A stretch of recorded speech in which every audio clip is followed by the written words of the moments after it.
कुर्सी की के इस हिस्से में अब हम बात करने जा रहे हैं तमाम अंतर्राष्ट्रीय खबरों की। और सबसे पहले बात होगी अमेरिका की। अमेरिका में इन दिनों ट्रंप से भी ज्यादा चर्चा ज़ोहरान ममदानी की है, जिन्होंने न्यूयॉर्क के पहले मुस्लिम मेयर के तौर पर शपथ ली। ईसाई देश में कुरान पर हाथ रखकर शपथ लेने वाले ज़ोहरान ममदानी अमेरिका के पहले मेयर हैं। और ये अमेरिका में एक बहुत बड़े बदलाव का क्या कोई संकेत है? क्योंकि ईसाई कंट्री में मुस्लिम मेयर का बनना ट्रंप के लिए किसी टेंशन से कम नहीं है। ज़ोहरान ममदानी को लेकर इनसाइट खबर यह है कि 2028 में ममदानी राष्ट्रपति का चुनाव भी लड़ सकते हैं। ममदानी के मेयर बनते ही मुसलमानों की एक आस भी जग गई है। उन्हें यह लगता है कि अमेरिका में उनके लिए कहने वाला कोई खड़ा हो गया है, अमेरिका में उनके लिए अच्छे दिन लाने वाला कोई मौजूद है। और इसकी चर्चा भी तेज हो गई है, क्योंकि ममदानी कितने इस्लामिक हैं या इस्लामिक कट्टरपंथी हैं, मैं इसलिए क्वेश्चन मार्क लगा रही हूं। इसका अंदाजा आप इस बात से लगा सकते हैं कि वो दिल्ली हिंसा के आरोपी और जेल में बंद उमर खालिद को एक चिट्ठी लिखते हैं। हाथ से लिखी हुई उनकी चिट्ठी है। चिट्ठी आपके सामने है। इसमें वो उमर खालिद के बयानों का जिक्र करते हैं। आप जानते ही हैं, पिछले महीने उमर खालिद के माता पिता अमेरिका के दौरे पर गए हुए थे और ज़ोहरान ममदानी से उनकी मुलाकात भी हुई थी। और ममदानी ने इस मुलाकात का जिक्र भी अपनी चिट्ठी में किया। उन्होंने कहा कि ये मुलाकात बहुत अच्छी रही थी।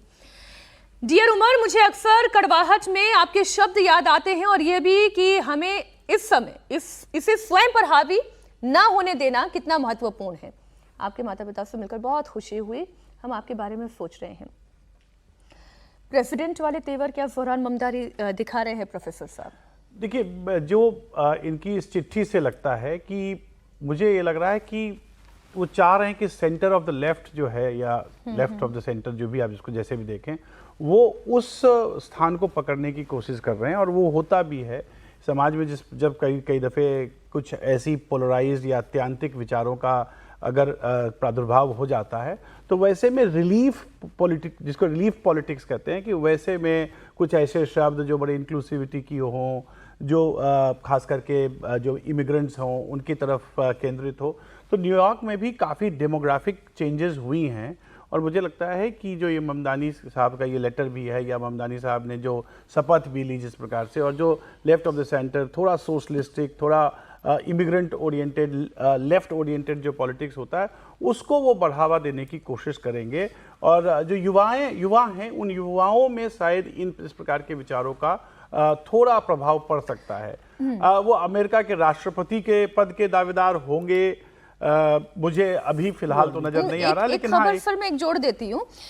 जो न्यूयॉर्क पुलिस डिपार्टमेंट में एक रिक्रूट हैं, उन्होंने एक रिक्वेस्ट डाली है। और उन्होंने रिक्वेस्ट डालते हुए ये कहा है, क्योंकि वी ओनली प्रेज अल्लाह, वो मुस्लिम है, वो कह रहे मैं ओनली प्रेज अल्लाह, ये, और इसलिए वो ये कह रहे हैं कि क्या ऐसा हो सकता है कि अमेरिकन फ्लैग को उन्हें सल्यूट ना करना पड़े? ये भी सर न्यूयॉर्क से ही है। He reportedly claims that he may only praise Allah, so he cannot praise Mamdani जो है ना, वो शुरू से एंटी इंडिया और एंटी मोदी, एंटी हिंदू, ये जो है बिल्कुल उनका स्पष्ट जो है वो चीज़ें रही हैं। चाहे आप सीएए की बात करें, चाहे अयोध्या में राम मंदिर बनने की बात करें, आज 370 हटाने की बात करें, इन सब में ममदानी ने विरोध प्रदर्शनों में भाग लिया था जी। और ऐसे भी अगर आप उनको देखेंगे, वो प्रधानमंत्री नरेंद्र मोदी के बेहद खिलाफ हैं। और जिस तरह की बातें वो प्रधानमंत्री के लिए करते हैं, वो भी हमें देखना चाहिए। एक चीज़ जो अमेरिका में उनके न्यूयॉर्क में बनने से दिखाई देती है, वो है ट्रंप जो हैं वो कहीं ना कहीं हिले हुए हैं इस बात को लेकर, क्योंकि ट्रंप की पूरी पॉलिसीज़ जो हैं एंटी इमिग्रेशन है। और आज एक माइग्रेंट जो है वो न्यूयॉर्क में जो है मेयर बन के आया है। तो ये थोड़ा सा है। लेकिन जहाँ तक भारत का सवाल है, ममदानी पूरी तरह से एंटी इंडिया दिखाई देते हैं। लेकिन मेरा कंसर्न सर ये है कि एंटी इंडिया कहना तो ज्यादा हो जाएगा। अभी तो वैसे प्रधानमंत्री जी ने बधाई दी है उनको, प्रधानमंत्री जी ने बधाई दी है ममदानी को कल रात को ही। लेकिन महत्वपूर्ण क्या है कि वो जीते क्यों? मुसलमान होने की वजह से नहीं। जो इमिग्रेंट की जो पॉलिसी है, जो ट्रंप साहब लगातार कर रहे थे, और एक बड़ा हिस्सा न्यूयॉर्क में, अमेरिका में वो इमिग्रेंट है, वो एक बड़ी जीत का कारण रहा। एक रिफॉर्म वाला भी, जैसे हम लोग कल भी चर्चा कर रहे थे, जो आम आदमी पार्टी की एक प्रैक्टिकल जो पॉलिटिक्स थी, उस तरह की पॉलिटिक्स में भाई न्यूयॉर्क में फ्री बस यात्रा होगी, जो इमिग्रेंट्स हैं उनको कैसे मिलेगा, बेहतर जगह मिलेगी, वो एक बड़ी वजह रही। आज की तारीख में उनको प्रेसिडेंशियल कैंडिडेट कहना तो थोड़ा जल्दी होगा। अभी तो वो न्यूयॉर्क को कितना सुधार पाते हैं, कितना नहीं सुधार पाते हैं, एक वो है। बात मीनाक्षी, मैं एक बात जरूर कहना चाहता हूँ। देखिए ऐसा है, और हमें समझना भी होगा, क्योंकि वरिष्ठ पत्रकार यहाँ बैठे हैं सारे। देखिए, सेकुलरिज्म का एक पुराना टेम्पलेट होता था। ममदानी उसी स्कूल में विश्वास करते हैं, और वही सेकुलरिज्म का एक जो लेफ्ट ओरिएंटेड डेफिनेशन था। आज सेकुलरिज्म को आपको बड़ी गत्यात्मकता से, थोड़ी डायनेमिज्म से देखना होगा। जैसे अगर मैं ये कहता हूं कि मैं हिंदू हूं, तो मुझे नहीं लगता कि उसमें मेरे सेकुलर क्रेडेंशियल्स पर कहीं प्रश्न उठ रहा है। मुझे लगता है कि जो जैसे मतलब एंटी इंडिया वाला जो मुझे नहीं लगता है कि उसको अभी हमें इन पर थोपना चाहिए। ये भी फैक्ट है कि इंडिया से उनके कनेक्शंस हैं। जो उन्होंने अभी चिट्ठी भी लिखी है, उसमें उन्होंने चिट्ठी में ही लिखा कि कट्टरपंथ को हावी नहीं होने देना चाहिए। तो इन वे वो एडवाइजरी है। लेकिन वो इमिग्रेशन पर फिर जो बात होती है, मैं एक खबर इसमें जोड़ दूं, फिर आप बोलिएगा, क्योंकि यहाँ पर क्या वो राष्ट्रपति का चुनाव भी लड़ सकते हैं, क्या उनके ऐसे तेवर दिखाई दे रहे हैं, और फिर किस तरीके का अमेरिका दिखाई देगा, उसी पैटर्न से जुड़ी हुई खबर है। एलन मस्क से एक व्यक्ति उन्हीं के सोशल मीडिया पर पूछता है, एक्सपोज से पूछता है कि एलन मस्क जो है is going all in funding Republicans to help President Trump to take back full control.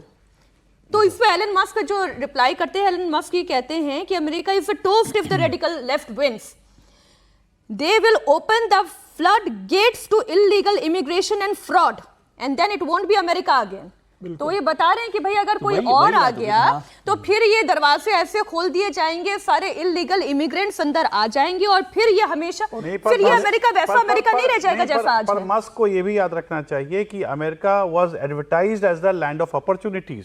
सारी दुनिया से लोगों को बुलाने अमेरिका ने किए, वो आज अमेरिका गलतियां भुगत रहा है ना। आज ट्रंप को ये लेकर क्यों आना पड़ा? अमेरिका ने अपने दरवाजे सबके लिए खोले, उसका परिणाम आज अमेरिका भुगत रहा है। और ट्रंप इसी जिद पर आए थे ना, मेक अमेरिका ग्रेट अगेन, कि मैं सब बंद करूंगा। एलन मस्क जो कह रहे हैं वो भी बात इसी दिशा में कह रहे हैं। और इसका ममदानी को सेकुलर कहना, मुझे लगता है ये बहुत मतलब ममदानी सेकुलर नहीं है, वो कट्टरपंथी इस्लाम को फॉलो करने वाला व्यक्ति है। जो व्यक्ति कुरान पर लेकर शपथ लेता है, और जो जिस तरीके से उम्र के लिए लिख रहे हैं, जो जिस तरीके से पूरे अमेरिका के मुस्लिम लोगों को भी शपथ लेते हैं, ठीक है ना, लेकिन इतना कट्टरपंथ क्रिश्चियन को लेकर तो नहीं है ना। इसका तो क्लियर कट मुस्लिम के प्रति जो कट्टरपंथ है ममदानी का, जो उनके भाषण रहे हैं, जो उनकी स्पीचेस रही है, जो उन्होंने अपने आर्टिकल्स लिखे, ये बताता है कि वो अमेरिका के अंदर अभी न्यूयॉर्क को एक कट्टरपंथी की शरणस्थली बनाना चाहते हैं। और उनकी कोशिश है कि आने वाले दिनों में वो राष्ट्रपति के लिए, उम्मीदवार के लिए अपने आप को तैयार करें, और मुसलमानों का वोट बैंक अपने लिए मजबूत करें। और जितने जो मतलब आप कहें भाषा में, जितने घुसपैठी अमेरिका में घुस गए थे, वो अमेरिका से बाहर न खदेड़े जाए, उनको संगठित कर कर अमेरिका की सत्ता पर ममदानी भविष्य में काबिज होने का ख्वाब देख रहे हैं। मुझे लग रहा है ये न्यूयॉर्क के लिए एक बुरा सपना है, ममदानी का वहां मेयर बनना। वो न्यूयॉर्क को सुधारेंगे तो नहीं, न्यूयॉर्क को एक नई, मुझे लगता है कि आग में झोंकने की तैयारी कर रहे हैं। और ट्रंप ने बहुत स्पष्ट कहा है कि मेरी पूरी नजर होगी ममदानी के ऊपर, मैं उतना ही पैसा दूंगा जितना उनको न्यूयॉर्क चलाने के लिए जरूरी होगा। ज्यादा पैसा दूंगा तो ये ज्यादा अराजकता न्यूयॉर्क के अंदर उत्पन्न करेंगे। मुझे लग रहा है कि ममदानी का कार्यकाल देखना पड़ेगा। लेकिन जो शुरुआत से उनका जो इलेक्शन कैंपेनिंग रहा, जो उनके उसके बाद स्पीच रही, जो उनका टेम्परामेंट बता रहा है कि आने वाले समय में वो एक नया संकट न्यूयॉर्क के लिए और अमेरिका लिए खड़े करने के लिए जमीनी स्तर पर तैयारी कर रहे हैं। इमिग्रेंट्स जो है अमेरिका की गलती नहीं है, अमेरिका की ताकत है। दुनिया भर में जो इमिग्रेंट्स वहां पर पहुंचे हैं, दुनिया भर से लोग, वही तो अमेरिका को मजबूत बनाया है। और आज जिस संकट के साथ मैं एक और डायलॉग जो है इनका फौरान ममदानी का ढूंढ रही थी सर। इस डायलॉग में इन्होंने कहा, we will replace the frigidity of rugged individualism, यानी कि वो जो व्यक्तिवाद की बात है, हाँ, वो उसे खत्म करूंगा, warmth of collectivism. Warmth of collectivism आएगा सर। देखिए की पॉलिटिक्स तो ममदानी कर ही रहे हैं, इसमें तो कोई दो मत नहीं है। कोई इंडियन इमिग्रेंट ऐसा भी नहीं है, युगांडा में पैदा हुए हैं, तो ऐसा नहीं है। और कोई भारत से उनका बहुत प्रेम है, ऐसा भी नहीं है। भारत के प्रधानमंत्री को जो आदमी वॉर क्रिमिनल कहता हो, मैं नहीं मानता कि वो भारत का किसी भी तरह से हितैषी है। ठीक, हम एक ऐसे मुल्क की अब बात करने जा रहे हैं जहां पर बहुत तेजी से रिवॉल्यूशन बड़ा होता चला जा रहा है, और ये रिवॉल्यूशन इस्लामिक कट्टरपंथ के खिलाफ बढ़ रहा है। खबर ईरान की है। इस्लामिक कट्टरपंथ के खिलाफ ईरान में जबरदस्त विरोध प्रदर्शन हो रहा है। ईरान के जेनजी सड़क पर प्रोटेस्ट कर रहे हैं, खामेनेई की तानाशाही सरकार के खिलाफ हल्ला बोल रहे हैं। ईरान के शहर शहर ये प्रोटेस्ट की तस्वीरें सामने आ रही है। आंदोलन को दबाने के लिए गोली चलाई जा रही है, लेकिन प्रदर्शनकारी पीछे हटने के लिए तैयार नहीं है। बड़ी संख्या में महिलाएं भी सड़क पर हैं।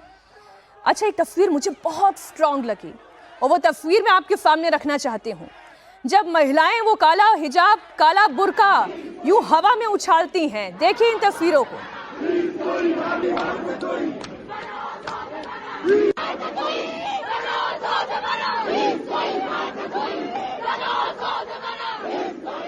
नो बुर्का, नो हिजाब, हम आजाद हैं, ये वहां की महिलाएं कह रही हैं। और महिलाएं पूरी ताकत के साथ खामेनेई के खिलाफ खड़ी हो गई हैं। सबसे ज्यादा हिंसा आपको जानकारी दे दे अजना शहर में हुई है। प्रदर्शनकारी किसी भी कीमत पर पीछे हटने के लिए तैयार नहीं है, इसमें महिलाएं प्रदर्शनकारी भी शामिल हैं। हिंसक प्रदर्शन से 7 लोगों की मौत की जानकारी आई, जिसके बाद यह प्रदर्शन और उग्र हो गया। अमेरिका का कहना यह है कि ईरानी सरकार की नाकामियों की वजह से जनता सड़क पर है। देश की अर्थव्यवस्था को नजरअंदाज कर अरबों डॉलर आतंकी संगठनों और परमाणु हथियारों के रिसर्च पर खर्च किए गए और इसी वजह से ईरान आज जल रहा है। खामेनेई की तानाशाही के चलते लोग इस वक्त सड़क पर हैं। एक बार कुछ और तस्वीरें आपके सामने रख दें, फिर करेंगे चर्चा।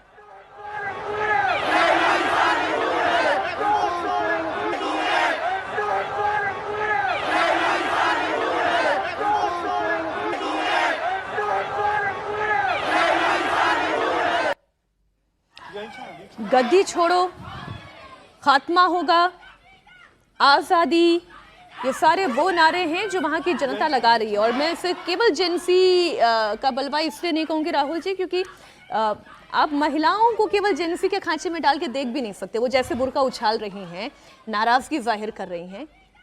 देखिए, आपको याद होगा ईरान में एक ये भी प्रोटेस्ट हुआ था, बुर्का वाला प्रोटेस्ट हुआ था, महिलाओं ने इसका विरोध किया था। वो प्रदर्शन इससे बड़ा था। ये जो प्रदर्शन है उससे कहीं ज़्यादा छोटा है, लेकिन ये प्रदर्शन जो फोकस्ड है वो ये है कि किस तरह से यूएस डॉलर के अनुपात में जो ईरानियन रियाल है वो कितना गिर गया है। लगभग 42,000 43,000 जो रियाल हैं उस पे पहुंच गया है $1। नहीं सर, 14,20,000। 13 लाख से ऊपर। 13 लाख के ऊपर नहीं सर, मेरे पास है 14,20,000, ये मैंने कल चेक किया था जी।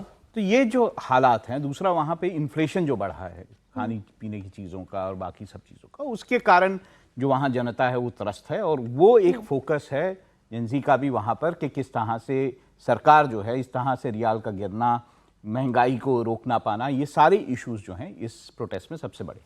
जो विजय जी 40-50 साल से लगातार वहाँ अपनी जड़ों को इतने गहरे तक बैठा है, क्या इतना आसान होगा उसका तख्ता पलट कर उसको हटाना मुश्किल काम होगा, वो अलग इशू है। लेकिन जो राहुल जी कह रहे हैं वो सारे इशू के साथ बड़ी बात आई है वो महिलाओं की आज़ादी का जो मसला है। और जो राहुल जी ने कहा ना कि पिछली बार जो प्रदर्शन हुआ था हिजाब के समर्थन में, वो बड़ा था, वो ठीक है, लेकिन वो तो सरकार के साथ वाला प्रदर्शन था ना। सरकार के साथ का प्रदर्शन कितना भी बड़ा हो जाए उसका कोई मतलब नहीं है।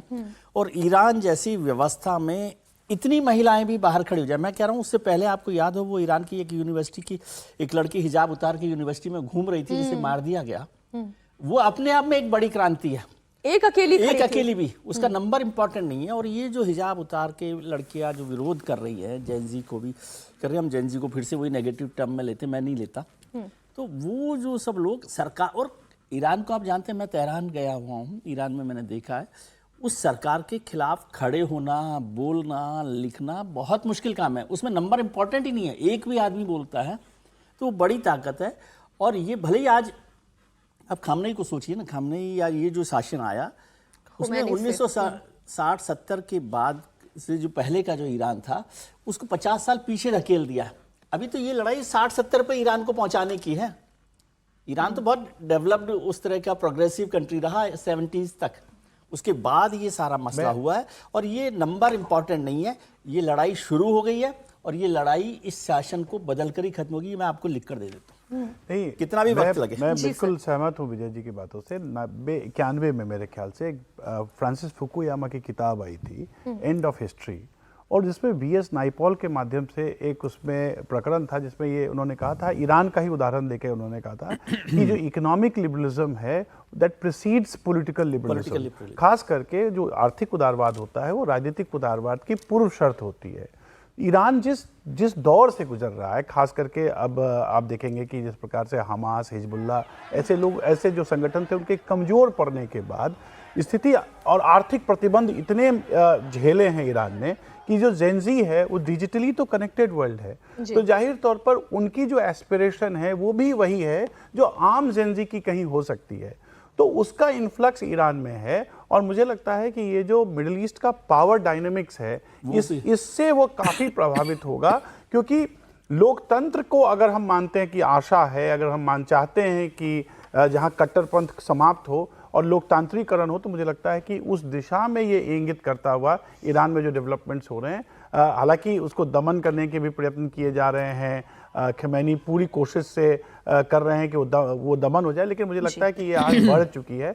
और मैं विजय जी आपको याद दिला दूंगा, बहुत पहले हम लोगों ने कहीं पढ़ा ये भी था कि भारत से जो फ्लाइट्स जाती थी ईरान में, तो महिलाएं जो हैं वो यहाँ किसी और ड्रेस में होती थी और ईरान में लैंड करने से पहले वो वॉशरूम में जाके प्लेन में फिर वो अपना बुर्का और सारा पहनती थी। तो ये जो स्वतंत्रता की लड़ाई है, मुझे लगता है कि ये स्वतंत्रता की लड़ाई उसी दिशा में चल रही है। इसमें एक चीज़ और मैं जोड़ देता हूँ, ये ना मिडिल ईस्ट के आपस के झगड़े भी हैं, मुसलमान जो पूरा कुनबा है देशों का, उसमें प्रभुत्व कौन अपना जताएगा, इस पे भी है। और ये कहीं ना कहीं शिया सुन्नी जो विवाद है उसके भी रेपरकशंस हैं। ये अमेरिकन टाइम अकॉर्डिंग समर्थक हैं ये लोग, और शिया तो प्रोग्रेसिव कम्युनिटी के तौर पे देखा जाता है, उसके बाद ये हालत है। फिर बाकी देश जो सुन्नी देश हैं वो कभी नहीं चाहता कि ईरान अब इसमें अमेरिका का जो स्टैंड है सर, डोनाल्ड ट्रंप ने कहा, if Iran shots and violently kills peaceful protesters which is their custom, the United States of America will come to their rescue. America को तो बड़ी बात है। अब अमेरिका भी अपने हिसाब से तय करता है कि कहां पर दमन हो रहा है। जहां अमेरिका के सहयोग से दमन होता है तब अमेरिका नहीं जाता, मतलब वहां पर उसको अमेरिका को नजर नहीं आता कि वहां पर दमन की कार्रवाई चल रही है। ये तो इंटरवेंशन, तो ठीक है, अब ट्रम्प साहब कह दें कुछ भी, लेकिन लगता है कि ईरान की लड़ाई, जो अभी इस्लामिक क्रांति के खिलाफ जो लोग सड़कों पर उतरे 1979 में, जिस तरीके से वहां पर इस्लामिक क्रांति हुई थी, उसके बाद से वहां पर कट्टरपंथ हावी हुआ था।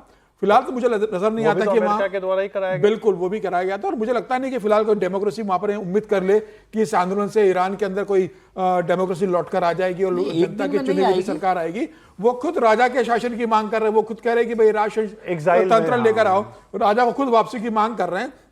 जहां की जनता तो बिल्कुल वो अब राजा को बुलाने की मांग कर रही है, तो जनता को कोई लोकतंत्र से लेना देना नहीं है। बस ये है कि वो जो इस्लामिक कट्टरपंथ से बहुत ज्यादा परेशान हो चुके थे, महंगाई बहुत ज्यादा बढ़ चुकी थी, रोजगार धंधा नहीं है, पूरी दुनिया में जिस तरीके से वो कट्टरपंथ को बढ़ाकर लेकर जा रहे थे, महिला हिजाब से परेशान हो गई थी। तो एक मुझे लगता है कि उनका जो आक्रोश है वो सड़कों पर निकल रहा है, लेकिन जितना क्रूर तानाशाह वो है, क्या इतने जल्दी वो इन लोगों की बातों को माना जाएगा? मुझे लग रहा है ये अभी चलेगा, 8-10 दिन के अंदर इसे वो कुचल देंगे, रोक देंगे। अब भविष्य में कब निकल कर आता है ये देखने वाली बात होगी। डोनाल्ड ट्रंप भी मतलब ऑल इन जाएंगे भी या नहीं जाएंगे? अभी ईरान से ज्यादा बड़ा कंसर्न उनके पास वेनेजुएला है, रशिया यूक्रेन की जंग भी है। मैदान में आ जाए ना आजादी की लड़ाई में, तो उसके लिए वो एड की लाइन है कि एक दिन में नहीं होगा, लेकिन एक दिन जरूर होगा। एक दिन जरूर होगा, बिल्कुल होगा।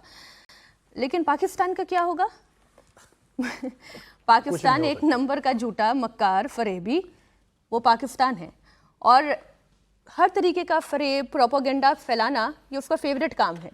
चाहे ऑपरेशन सिंदूर हो, आतंकवाद पर उसका स्टैंड हो, पाकिस्तान ने एक और फेक प्रोपेगेंडा दुनिया के सामने रखने की कोशिश की।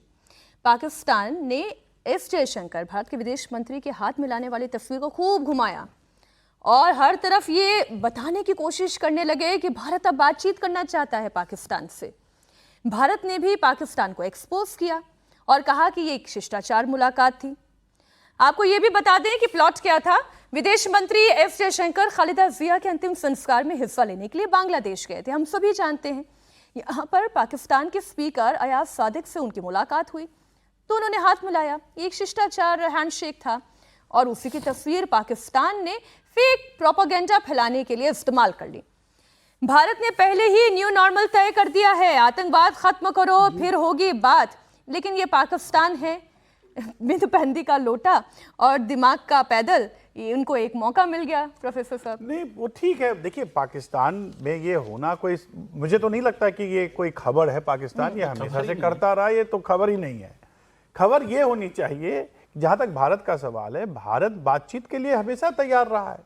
और ये फेक प्रोपेगेंडा का कहाँ सवाल है यहाँ पर। तो आपको ये भी बोलना चाहिए कि इससे पहले अफगानिस्तान से जो लोग थे वो भारत आ गए, भारत पे आके उन्होंने भारत के साथ बातचीत करने की एक कोशिश की। यहाँ ही नहीं है, वो जितने जो रेडिकल स्कूल थे वहां पर भी वो चले गए। तो मेरे कहने का मतलब है कि देखिए, हम पड़ोसी मुल्कों को बदल तो नहीं सकते। तो पड़ोसी मुल्कों के साथ जहां तक भारत का एक हमेशा से एटीट्यूड रहा है, एक हमेशा अप्रोच रहा है कि हम चाहते हैं शांति हो। अगर शांति नहीं, आप शांति में अगर कहीं आप विरोध करोगे तो फिर हम गोली के लिए भी तैयार है। पर पहली बात तो बोली की होती है। और नहीं, लेकिन सर अभी ये हो गया ना कि गोली और बोली साथ में नहीं चलेंगे। तो अब न्यू नॉर्मल तो यही है ना। लेकिन एक डिप्लोमेसी का एक कोड होता है। अगर वो वहां गए थे और वहां पाकिस्तानी स्पीकर सामने आ जाएंगे तो आप उनकी उपेक्षा भी नहीं कर सकते। नहीं, क्योंकि सामने आने की बात नहीं, वो यदि वहां पर हैं तो मुलाकात भी कटसी कॉल होता है। कोई ऐसा नहीं कि बिल्कुल आमने सामने हो गए इसलिए हाथ मिलाए हैं। वहां पर सब लोग आए हुए हैं तो उनसे मुलाकात करना एक डिप्लोमेटिक वो होता है। हाँ, सर, एक देखिए, मिनट comment, सर। जो दिक्कत पाकिस्तान को अपने अंदर ज़्यादा ये सब चीज़ों को छोड़कर अपने ज़्यादा अंदर देखना चाहिए। क्योंकि बलूच में जो कुछ हो रहा है वहाँ पे, अभी मीर यार बलूच एक वहाँ के नेता, उन्होंने एक जो हमारे विदेश मंत्री को पत्र लिखा है और ओपन लेटर जो कहा है, और उसमें ये जो कहा है कि चीन के क्या इरादे हैं बलूचिस्तान को लेकर। वहाँ चाइना किस तरह से डिप्लॉयमेंट करना चाहता है अपने फौजों की। जो अमेरिका के सामने जो पाकिस्तान बिछा हुआ है या चीन के सामने जो बिछा हुआ है, वो पाकिस्तान के लिए अपने खतरनाक है और उसका असर कहीं ना कहीं भारत पे, क्योंकि पड़ोसी है, तो कहीं ना कहीं भारत पे भी पड़ेगा। एक बड़ी इंटरेस्टिंग खबर है। आपके भी घर में बच्चे हैं, आपके बच्चे भी ये फ़ोन यूज़ करते होंगे, सोशल मीडिया चलाते होंगे, बहुत सारे सोशल मीडिया ऐप्स पे उनके अकाउंट्स होंगे। उनसे जुड़ी हुई ये खबर है। बच्चों के सोशल मीडिया यूज़ पर दुनिया भर में बहस हो रही है। ऑस्ट्रेलिया ने बड़ा कदम उठाते हुए बच्चों के सोशल मीडिया चलाने पर बैन लगा दिया है और अब फ्रांस में भी इस पर विचार किया जा रहा है। फ्रांस 15 साल से कम उम्र के बच्चों के लिए सोशल मीडिया और इसी साल सितंबर से हाई स्कूल में भी मोबाइल फ़ोन रखने पर बैन लगाने की योजना बना रहा है। जबकि हम जानते हैं कि आजकल जितने भी स्कूल हैं जो आईबी बोर्ड हैं, चाहे सीबीएसई बोर्ड ही क्यों ना हो, वहाँ पर टैबलेट्स लेकर जाने लगे हैं, लैपटॉप्स लेकर जाने लगे हैं। ये स्कूलों की व्यवस्था है। लेकिन ऑस्ट्रेलिया ये कह रहा है कि इसकी आवश्यकता नहीं है। फ्रांस में पहले से ही प्राइमरी और मिडिल स्कूलों में मोबाइल पर बैन है और अब उसे बढ़ाने की और तैयारी चल रही है। फ्रांस की सरकार अगले कुछ दिनों में ही इसकी तैयारी शुरू कर देगी और पहले कानून का ड्राफ्ट तैयार किया जाएगा। फ्रांस ने 2023 में कानून बनाया था। इसके तहत अगर कोई 15 साल से कम उम्र का बच्चा सोशल मीडिया पर अकाउंट बनाता है तो ऐसे में उस प्लेटफॉर्म को पेरेंटल कंसेंट लेना जरूरी होगा। हालांकि तकनीकी चुनौतियों के कारण ये ठीक से लागू नहीं हो पाया। फ्रांस के राष्ट्रपति इमैनुअल मैक्रोन भी अक्सर युवाओं के बीच हिंसा के पीछे सोशल मीडिया को बड़ा जिम्मेदार मानते आए हैं। विजय जी, इश्यू बहुत बड़ा है और ग्लोबल इशू है। ये केवल फ्रांस का या केवल ऑस्ट्रेलिया का इशू नहीं है, सीरियस इशू है। लेकिन इसको टैकल करना, इसको हैंडल करना बहुत मुश्किल काम है। और भारत जैसे देश में, भारत में तो अभी ये चिंता भी शुरू नहीं हुई एक तरह से बड़े स्तर पर। पर्सनल लेवल पे बहुत सारे लोग चिंता करते हैं, लेकिन मैं तो देखा कि भारत में अब जो आपने जिक्र किया कि स्कूलों में सब टैबलेट लेके जा ही रहे हैं, लैपटॉप लेके जा ही रहे हैं और अब तो सारा होमवर्क मोबाइल पर ही दिया जाता है बच्चों को। उनकी अटेंडेंस है, उनकी ऑनलाइन क्लासेज हैं, ये सब कुछ चल रहा है। तो उसमें कैसे इसको रोका जा सकता है, किस तरह से काम किया जा सकता है, खासतौर से ये तो किया ही जा सकता है कि जो ऐप्स जिनको रोक लगा सकती है सरकार बच्चों के लिए समझ के, उस पर तो ध्यान देना ही चाहिए। और वैसे भी ये टेक्नोलॉजी को जितना हम लोग बच्चे इस्तेमाल कर रहे हैं उससे उनका बचपन खत्म हो रहा, ये चिंता भी दुनिया भर में हो रही है। लेकिन क्या उस टेक्नोलॉजी और परंपराएं और व्यवस्था जो है उसमें बच्चों के दिमाग, इस सबको साइकोलॉजिस्ट भी इस पर बड़ी चिंता करते हैं। लेकिन हमने हिंदुस्तान में मैंने देखा कि आजकल तो पेरेंट्स जो है वो बच्चों को किसी भी बात पर मोबाइल देने का ही सबसे सरल साधन मानते हैं। दिक्कत यहाँ पे ना ये नहीं है कि कोई टैबलेट यूज कर रहा है या कुछ है, वो सोशल मीडिया पे जो एडिक्शन, एक बार हाथ में अगर गैजेट आ गया, सोशल मीडिया एडिक्शन जो है, इसको लेकर बहुत सारी रिसर्च हुई है। एम्स जैसे क्लासेस चल रही है साहब, वही कह रहा हूँ ना, एम्स जैसे संस्थानों में यूट्यूब तो रिसर्च अकाउंट बनाने की जरूरत नहीं, आप यूट्यूब तो यूं भी विजिट कर सकते हैं। यूट्यूब पर वो आप क्लासेस ब्लॉक भी कर सकते हैं। यानी जो रिसर्च इस वक्त जैसे एम्स जैसे संस्थानों में भी हुई है, वो ये हुई है कि किस तरह से बच्चे जो हैं वो सोशल मीडिया को लेकर एडिक्ट हो रहे हैं और उसका क्या असर उनके मेंटल स्टेट पे पड़ता है। जी नहीं, देखिए मुझे ये लगता है कि ये डिजिटल वर्ल्ड है, इस डिजिटल वर्ल्ड में एक दूसरे से को रोक पाना तो बहुत मुश्किल काम है। विकसित कंट्रोल कर सकते हैं। हाँ, आप उसको मिनिमाइज कर सकते हैं, पर आज की तारीख में जैसे एआई भी है, मैं तो यूनिवर्सिटी में पढ़ाता हूं, तो मैं कह सकता हूं कि एआई को भी हमें अपने कहीं ना कहीं पाठ्यक्रम में, कहीं ना कहीं उसको एक कार्यक्रम में, क्रियान्वयन में हमें इंक्लूड करना पड़ेगा। होता क्या है कि जब हम बिल्कुल ये कहने लगते हैं कि ये नहीं होना चाहिए, तो दैट इंसाइट्स मोर रिस्पॉन्सेज। तो मुझे लगता है कि हमारी जो साइबर लॉज हैं, ये जो हमारी साइबर पॉलिसीज हैं, उन साइबर पॉलिसीज को किस प्रकार से इंटीग्रेट किया जाए ताकि बच्चों को आप हटा तो नहीं सकते, बिल्कुल ठीक छोटे बात से है सर। छोटे बच्चों भी आज के डेट में खिलौने के रूप में मोबाइल का ही उपयोग करते हैं। बिल्कुल ठीक तो बात है हटा सर। तो नहीं सकते, लेकिन हाँ उसके जो रिस्ट्रिक्ट कर दुष्प्रभाव सकते हैं हैं, उसको रिस्ट्रिक्ट करने की कुछ आवश्यकता तो है। कंट्रोल खासतौर से किया जो जाना प्लेटफॉर्म्स चाहिए है ना, सर। उन पर कुछ कंट्रोल किया जाए।